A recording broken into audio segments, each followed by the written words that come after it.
importante, may sakit o walang pantay-pantay. Ang tanging kwalifikasyon lang, edad at saka address sa Maynila.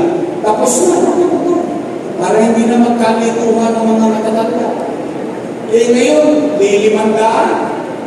Mahihirapan pa natin. Ano naman nagkagawa? Eh ngayon, totoo ba na kapag hindi ka naputante, wala ka ng pensyon?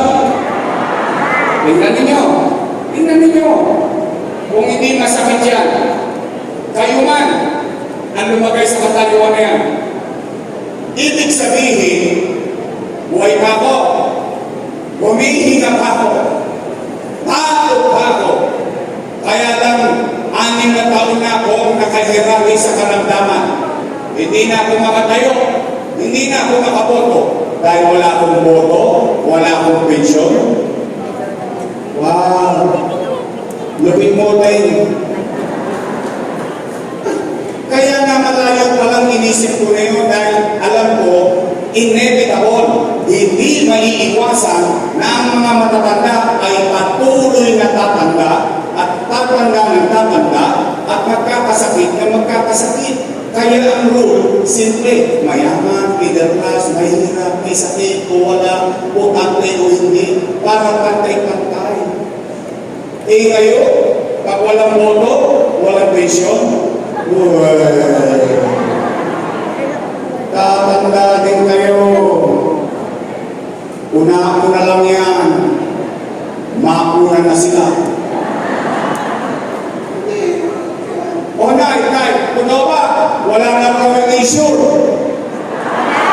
Wala na. Pinalitan mo talaga ng isip ko? Talagang ganyan sa inyo? Bakit? Binibigyan ko kayo ng stick, binibigyan kayo ng insure para humaba ang buhay ninyo. Binibigay naman nila, gusto yata mamatay kayo sa diabetes. O nay ha, meron akong konting paramdam dyan, magpapasensya na. Nakita niya dyan yung ano?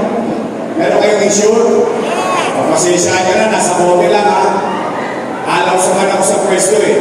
Pero pumanatag kayo, may awa Diyos sa tulong ninyo pagdating ng araw.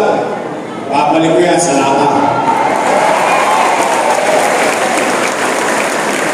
Tama ba? Totoo ba yung cake naging cupcake? Talaga? Luwi?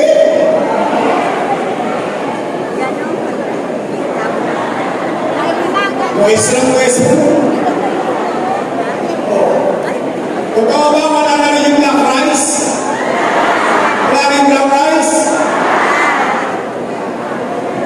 Sa totoo lang, yung istorya ng black rice, napagalitan pa ako dyan ng matanda.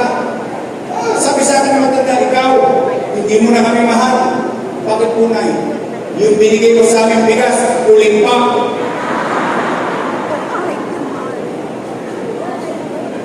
Talaga? Totoo? Pati yung school bags na wala na rin.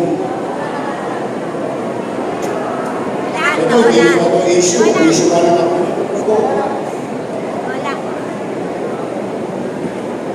Talaga? Wala na rin?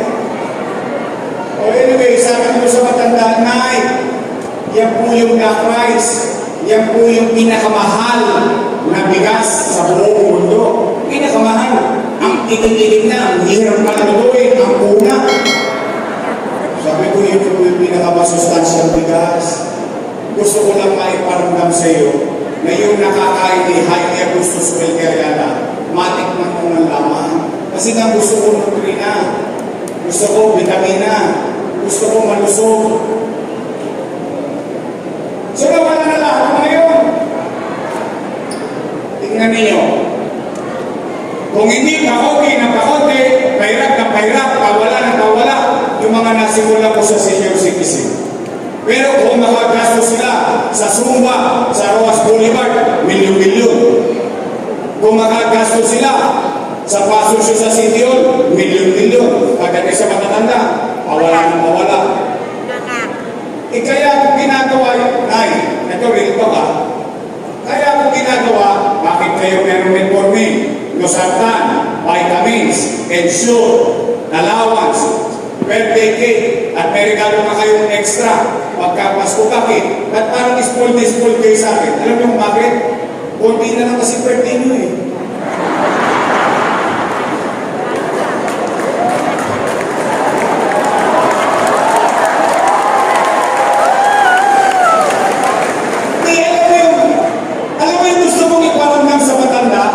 Sa hinaba-haba ng pamumuhay niya sa Maynila, sa tinatagal-tagal niyang namuhay sa Maynila, nagkaroon ng isang gobyerno na sila naman ang prioridad, may halaga at binibigyan ng importansya ng gobyerno. Yung alam mo yung pag yung matanda, kapag nangingiti, natutuwa ka na.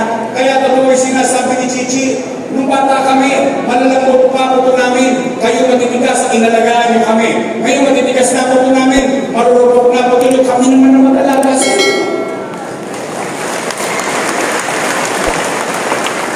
Ikaw ba?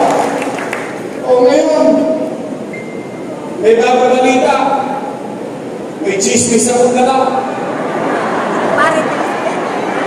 Gusto niyo mapakinggan? Chismosa talaga kayo. Sabi nung nakaupo, gagawin na ng 1,000. Ay, di. Sabi naman ng isang tumatakbo, gagawin ng 2,000.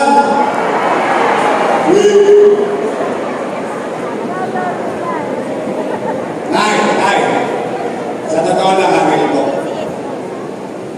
Akala yata nila atap tayo kung magkano. Hindi nila naiintindihan.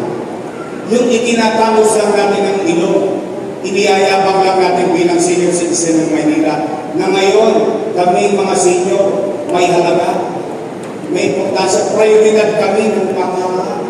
Hindi naman ito magkano eh. Sa totoo na napapagalitan pa kayo ng anak niyo minsan eh. Nay, ang init-init ng araw, 1,500 lang yan, ako na magbibigay sa iyo. Ano sabi ng matanda? Ayoko ng pera mo, gusto ko kayo may.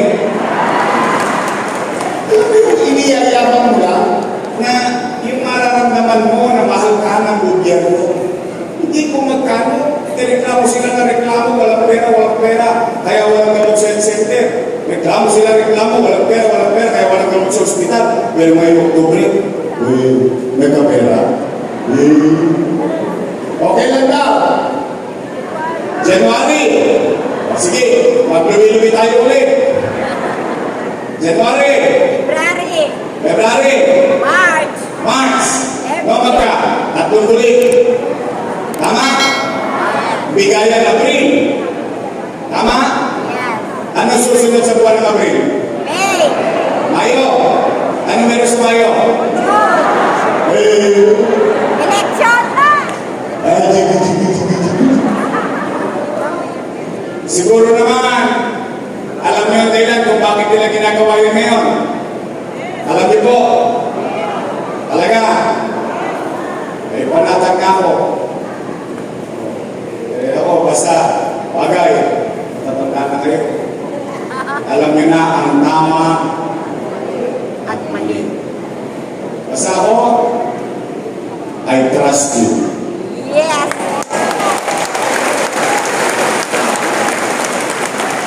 Kumain ka ba kayo? Hindi pa!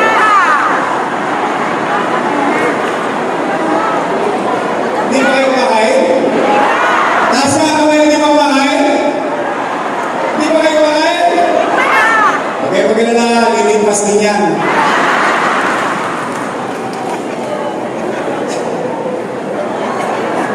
Alay pa. O sige, Nay! Tay! Tolong-tola! Umuwi kayo! Umuwi kayo mabusog ng pag-asa.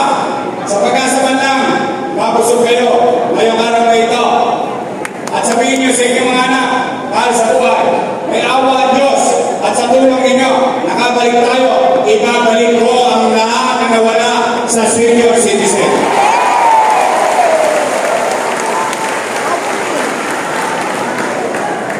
I love you.